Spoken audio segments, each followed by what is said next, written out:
শহর থেকে কিছু দূরে মিঠাপুর গ্রাম। এই গ্রামে রতন ও শেফালি বসবাস করত। রতন দিন রাত শুয়ে শুয়ে খালি টাকার স্বপ্ন দেখত। অন্যদিকে শেফালি ঘরের সমস্ত কাজ একা হাতে সামলাতো।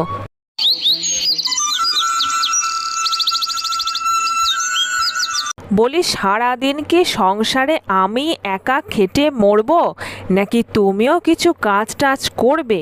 এভাবে আর কতদিন চলবে শুনি? কেন?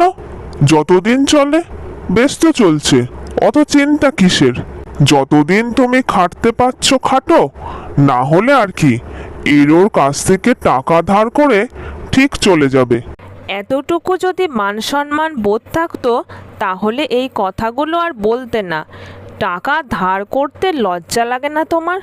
ধার করে করি আর নিজে রোজগার করে করি, আর তুমি রোজগার করো, তাতে কার কি যায় আসে?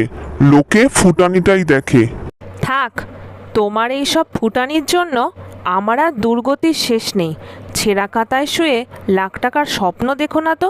যাই, আমার এখন অনেক কাজ আছে। সংসারে আর কি এমন কাজ থাকে?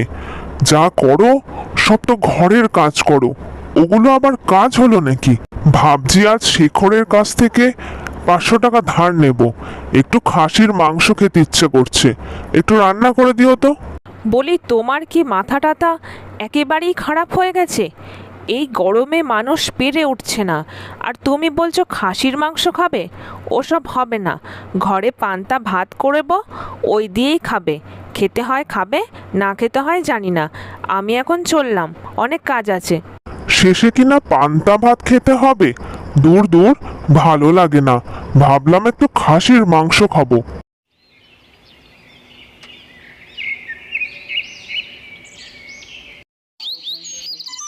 শেফালি যখন নদী থেকে জল নিয়ে বাড়ি ফিরছিল এমন সময় তখন মঞ্জু তাকে দেখতে পায়। কি রে শেফালি, মুখটা অমন করে আসছিস কেন? রতনদার সাথে আজকে আবার ঝগড়া হয়েছে নাকি রে? কি রে, বল আমাকে। কি আর বলবো মঞ্জু, রোজ রোজ এক জিনিস আমার আর ভালো লাগে না। রোজ এক অশান্তি। ফুটানি দেখলে গা জ্বলে যায়। 2 পয়সা রোজগারের চিন্তা নেই, অথচ ফুটানি যদি তুই দেখিস। তুই তো জানিস রতনদা ওই রকমই। কি আর করবি বল? অশান্তি করিস না, মন খারাপ করিস না, দেখবি একদিন সব ঠিক হয়ে যাবে। তুই তো জানিস মঞ্জু, জামা কাপড় সেলাই করে যেটুকু টাকা রোজগার করি সেই দিয়ে কোনো রকমে সংসার চালাই। মানুষটার এতটুকু চিন্তা ভাবনা নেই, এই জন্যই তো রাগ ওঠে। রতনদা অত বড় লোকের ছেলে, সংসারের দায়িত্ব কী জিনিস, চাপ কী জিনিস সেগুলো কোনো দিন বোঝেনি, তাই হয়তো ওরকম। পরে দেখবি সব ঠিক হয়ে যাবে। জানিস মঞ্জু, যতই ঝগড়া করি না কেন, মানুষটা আজ মুখ ফুটে বলেছিল খাসির মাংস খাবে, কিন্তু ওই যে ধার করে খাসির মাংস আনবে, তাই তো আমি না করে এলাম। তাছাড়া যা গরম, এই গরমে খাসির মাংস খেলে শরীর খারাপও করবে। আসলে তোর হাতের রান্না এত ভালো, তাই রতনদা মাঝে মাঝে একটু আবদার করে ফেলে। ও নিয়ে অত রাগ করিস না।